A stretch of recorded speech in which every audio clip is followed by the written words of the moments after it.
दोस्तों, प्रकृति ने हमारे शरीर को 5 तत्वों से बनाया है, लेकिन कलयुग के इंसानों ने उसमें तत्व और जोड़ कर दिया, और वह है पैसा। पैसे से सब चीज नहीं खरीदी जा सकती है, लेकिन पैसे से बहुत कुछ खरीदा जा सकता है।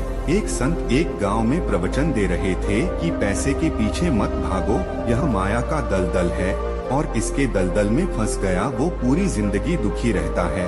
और वहाँ बैठे सभी लोग इसी बात पर तालियां बजा रहे थे। उन्हें यह बात नहीं पता थी कि ये संत इस बात को बोलने के लिए पैसा लेता है। यही तो माया का खेल है, जो कि इस दुनिया में बहुत कम लोग जान पाते हैं, और जिसने जान लिया उसे माया ने बुलंदियों की चोटी पर पहुंचा दिया।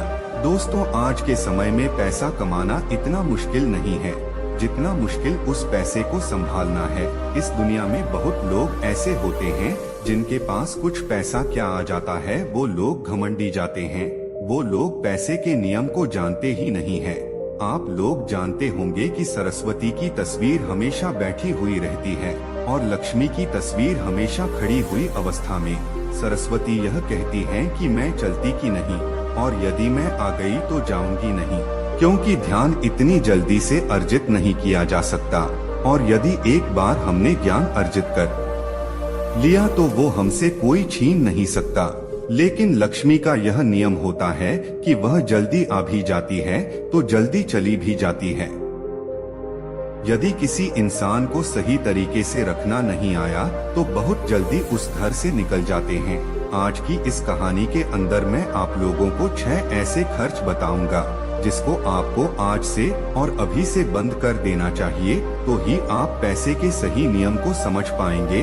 आप कितना कमाते हो यह जरूरी नहीं है, जितना भी कमाते हो उसमें से आप अपना खर्चा करते हो। इन 6 जगहों पर काम कर दो, धीरे धीरे आपके घर में पैसा रुकना शुरू हो जाएगा। आपको खुद को लगेगा कि सच में हमारे घर में पैसा रुकना शुरू हो गया है। अमीर बनने का सबसे पहला रास्ता यही होता है कि अपने खर्च को कम कर दो और ज्यादा पैसे कमाने का तरीका ढूंढ हो। तो चलिए जानते हैं इस कहानी के माध्यम से कि वह कौन सी इच्छा है, ऐसी जगह है जहां हमें पैसा नहीं खर्च करना चाहिए।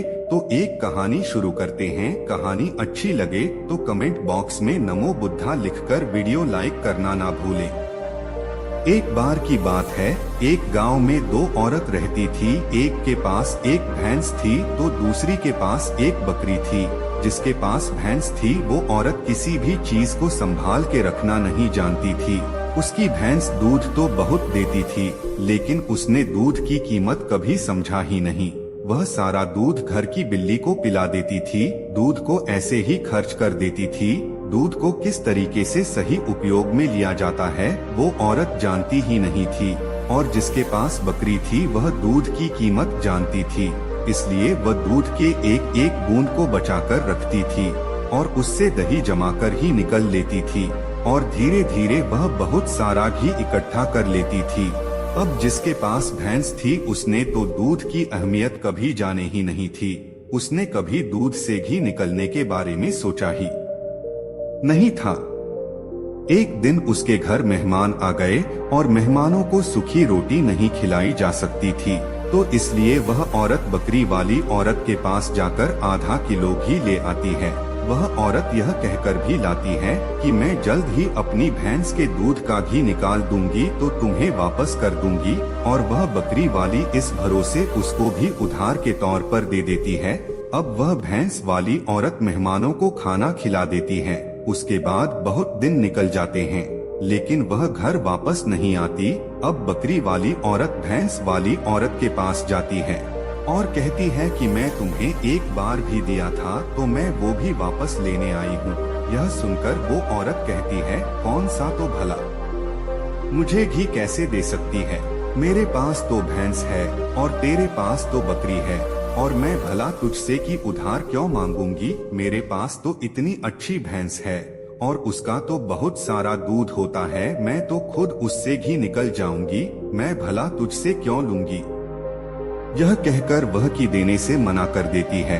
इतना सुनकर बकरी वाली औरत वापस आ जाती है, क्योंकि उसको पता था कि कोई भी उसकी बात पर विश्वास नहीं करेगा, क्योंकि उसके पास तो भैंस है लेकिन फिर भी उसने कई लोगों से बोला पर उसका किसी ने विश्वास नहीं किया। सबका जवाब एक सा था कि भला भैंस रखने वाला इंसान बकरी रखने वाले से ही उधार क्यों लेगा। एक दिन उस गांव में गुरु आए तो बकरी वाली औरत उन गुरुजी के पास गई और सब कुछ बता दिया। उसके बाद गुरु ने भैंस रखने वाली औरत को बुलवाया और फिर वो भी अपनी बात बताते हुए कहती है कि गुरुदेव के झूठ बोल रही है, मेरे पास तो भैंस है तो मैं से उधार क्यों होंगे। अब फैसला गुरु को करना था कि भैंस वाली औरत ने की उधार लिया है या नहीं, क्योंकि बकरी का दूध बहुत कम होता है और भैंस का बहुत ज्यादा, तो क्या जरूरत हो गई कि उधार लेना पड़ जाए। अब गुरु बहुत देर सोचते हैं और उसके बाद दोनों औरतों को बुलाकर एक लोटा पानी देकर कहते हैं कि जाओ और इससे अच्छे से हाथ पैर धोकर आप एक लोटा पानी देखकर भैंस वाली और कहती है कि गुरुदेव सिर्फ एक लोटा पानी से हाथ पैर कैसे हो पाऊंगी। लेकिन बकरी वाली औरत उस लोटे को लेकर चली जाती है और वो अच्छे से अपने हाथ पाम होती है और कुछ पानी बचा भी लाती है और वापस गुरु के पास आ जाती है। लेकिन वह भैंस वाली औरत लोटा लेकर जाती है और सिर्फ हाथ धोकर लोटे को वापस लेकर आ जाती है। जैसे ही दोनों लोटों को रखा जाता है तभी गुरु कहते हैं कि भैंस रखने वाली औरत ने बकरी वाली औरत से की उधार लिया था और उसे वापस करना चाहिए। अब जो काम के लोग पास में बैठे थे उन्होंने कहा कि गुरुजी इससे कैसे मालूम होता है कि ही भैंस वाली औरत ने उधार लिया है। तो गुरुजी कहते हैं कि जरा इन लोटों को ध्यान से देखो, इस औरत में पानी बचा भी लिया और हाथ पैर भी धोनी ही होती है। किसी चीज की अहमियत को समझना और दूसरी ओर ने सिर्फ हाथ धुलकर ही लोटे का सारा पानी खत्म कर दिया, क्योंकि उसको इस पानी की कीमत नहीं पाता थी। और जिस चीज की हमको कोई कदर नहीं होती वह भले हमारे पास कितनी भी अधिक क्यों ना हो वो नष्ट हो ही जाती है। यदि हमारे पास कोई चीज बहुत ही कम है और हमको उसकी कदर है तो जरूर उससे हम फायदा ले सकते हैं। जैसे कि बकरी वाली और अपने दूध बचाकर उसे माखन निकाला और उसे ही बनाया, जबकि भैंस वाली औरत के पास दूध बहुत मात्रा में था पर कदर न होने के कारण उसके घर में मेहमानों के लिए गई ही था। यह बात ही सत्य है। उसके बाद भैंस रखने वाली औरत उन गुरु के चरणों में गिर जाती है और कहती है, गुरुदेव मुझे क्षमा कर दीजिए, मैं अभी घर जाकर उसको घी वापस दे दूंगी। उसके बाद गुरु कहते हैं कि बूंद बूंद से सागर भरता है। अरे पूर्वजों ने यह कहावत यूं ही नहीं बनाई, हमारी छोटी छोटी बचत ही भविष्य में महत्वपूर्ण लाभ बनकर हमें मिलती है। यह बात बहुत कम लोग जान पाते हैं। यही बात हमारे घर में लक्ष्मी पर भी लागू होती है। यदि हम लक्ष्मी को बचाएंगे तो वही लक्ष्मी हम भविष्य में अधिक लाभ बनकर मिलेगी। तो दोस्तों ये कहानी तो आपको समझ में आ गई होगी। आइए अब जानते हैं वह 6 खर्चों के बारे में जो आपको आज से ही बंद कर देना चाहिए। सबसे पहला खर्च है दिखावे का खर्च। आपके बगल में किसी ने महंगी कार ले ली तो आपके मन में जलन होने लगती है कि मुझे भी जल्दी कार लेनी है, और यही दिखावे का खर्च आपको गरीब बनाकर रखता है। दोस्तों हम में से बहुत से ऐसे लोग होते हैं जो सिर्फ दिखावे के लिए बहुत सारा ऐसा सामान उठा लाते हैं जिससे दूसरों के सामने अपना रुतबा अधिक हो सके। कार ले लेना या बहुत सारे गहने ले लेना या महंगे मोबाइल ले लेना या फिर ऐसी कोई महंगी चीज ले लेना जिसकी हमें हमारी जिंदगी में कोई जरूरत भी नहीं होते। और यदि कोई समझाता है, कहते हैं कि हम किसी से कम है क्या, वह लोग यह नहीं समझते कि इससे हमारा सिर्फ नुकसान होता है न कि कुछ फायदा। यदि आपको सच में अमीरी के रास्ते पर चलना है तो ये सारे खर्चे सबसे पहले आपको बंद करना होगा और वही पैसा कहीं इन्वेस्ट करना होगा। मैं यह नहीं कहता कि आप अपने शौक पूरे न करें। मेरे कहने का मतलब यह है कि जिस चीज की आपको जरूरत है आप सिर्फ वही लोग किसी को देखकर कोई सामान बिल्कुल ना लें। दूसरी बात है कंपनियों की स्कीम से दूर रहना। अपने सामान की बिक्री अधिक करने के लिए अलग अलग प्रांत की जो कंपनियां होती है वह नई नई स्कीम लाती है, लेकिन यह लुभाने की रणनीति होती है। जो हम लोग समझ नहीं पाते, और बहुत सारे लोग अलग अलग स्कीम के चक्कर में आकर वो चीज भी खरीद लेते हैं जिसकी उन्हें जरूरत भी नहीं होती।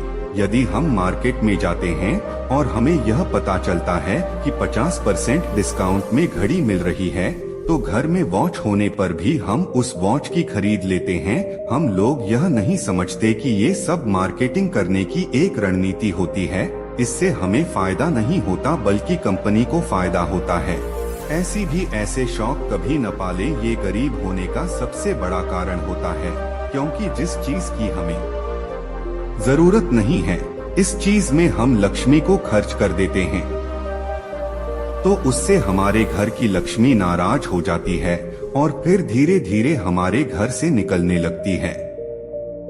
तीसरा खर्च है कर्ज। आज के समय में ज्यादातर लोग कर्ज लेकर महंगी महंगी चीजें खरीद लेते हैं, जैसे काम बंगला, मोबाइल, और फिर उसका पैसे भरते रहते हैं। जैसे कि आजकल हम लोग क्रेडिट कार्ड का इस्तेमाल करते हैं। क्रेडिट कार्ड हम लोगों को पैसा खर्च करने के लिए कहता है, जो पैसा हमारे हैं या फिर जो पैसा हमारे पास आने वाला है, और उस पैसे को हम खर्च कर देते हैं। तो जरा सोचिए कि हम अमीर कैसे बन पाएंगे।